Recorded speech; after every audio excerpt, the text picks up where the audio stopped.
आचार्य, ये सब क्या है आचार्य?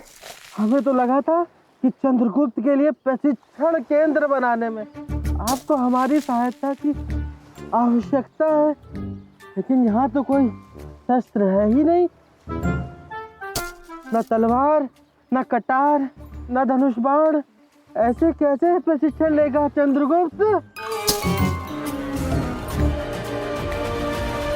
ये तुमसे किसने कहा कि शस्त्र प्रशिक्षण के लिए शस्त्रों की आवश्यकता होती है?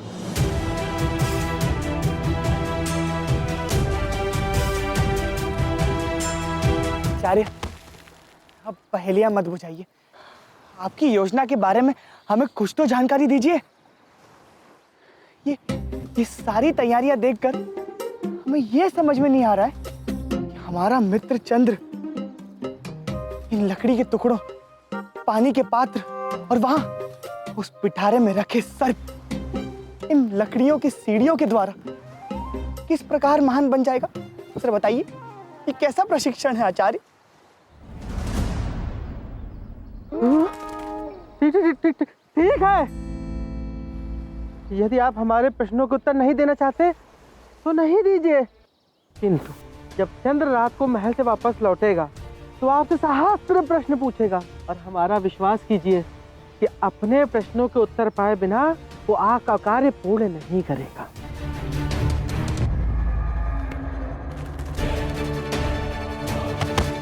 जानता हूं तुम्हारे मित्र की हठ धर्मिता को भी, इसलिए मेरे प्रशिक्षण का प्रथम भाग उसकी हठ धर्मिता को तोड़ना ही होगा।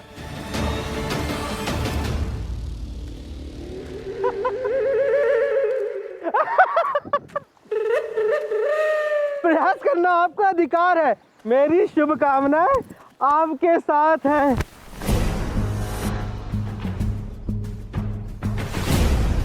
दो रोटियां, वो भी इतनी सी। मेरी शेष रोटी, मेरी शेष एक रोटी।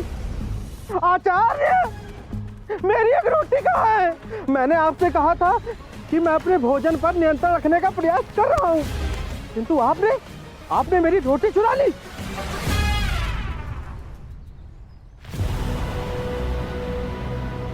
रोटी चाहिए, उचित है, ले लो।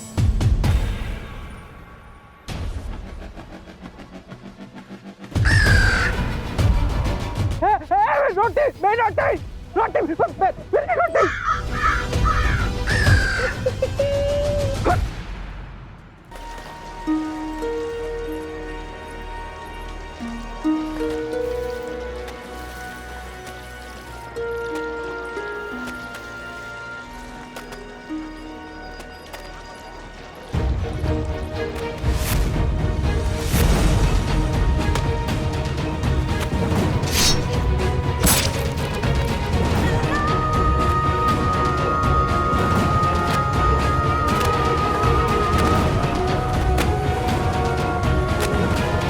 वहीं रुक जाओ, अन्यथा मुझे सम्राट के अधिकारियों को सूचित करना होगा।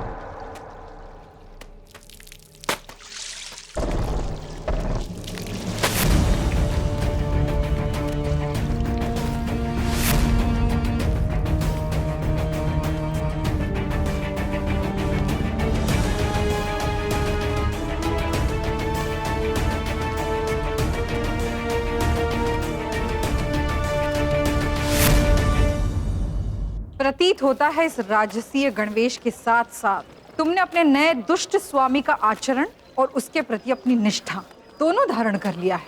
देखिए वीरभद्र की माई, मैं आपकी पीड़ा को समझता हूँ कि आपकी आंखों के समक्ष आपके पुत्र की हत्या कर दी गई, किंतु फिर भी मेरा सुझाव है कि आप सम्राट के प्रति कोई ऐसा व्यवहार ना करें कि आप संकट में पड़ जाएं। आज जो भी आचरण हुआ, मैं उसके विषय में किसी को कुछ भी नहीं बताऊंगा, किंतु भविष्य में सतर्क रहे। मत भूलें कि आप में इतना बल नहीं कि मगध के सम्राट से विरोध मोल ले सके।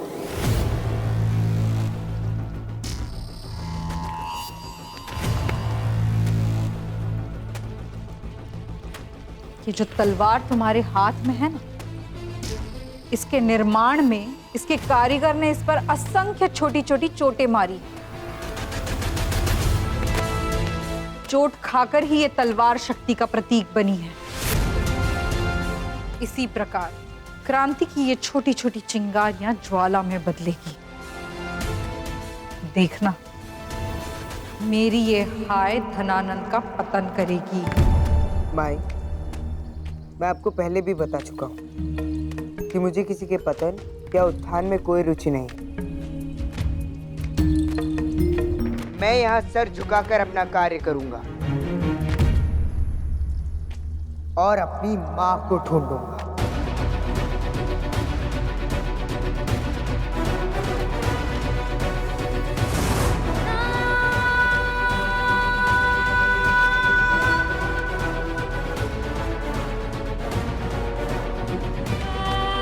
वैसे बताओ ना कि मुझे अपनी माँ को खोजने के लिए कहाँ से आरंभ करना चाहिए? सम्राट के तुम बहुत घनिष्ठ हो ना, उन्हीं से जाके पूछ लो।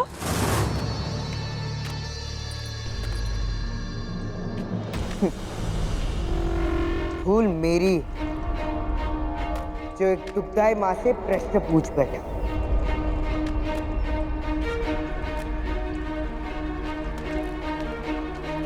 एक बात बोलूं माई, रक्त का चिन्ह कभी नहीं जाता।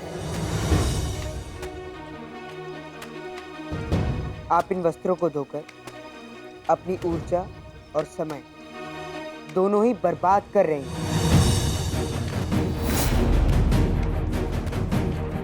आप इन्हें ऐसे ही पानी से धोकर सुखा दीजिए। इतना परिश्रम करने की कोई आवश्यकता नहीं।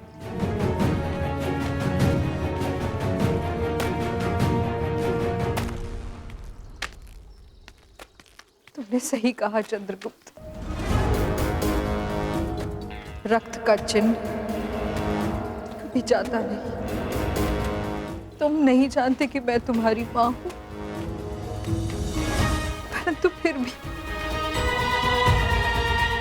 मेरी पीड़ा का आभास है तुम्हें। तुम्हारी आंखों में मुझे मेरे प्रति चिंता स्पष्ट दिखाई देती है।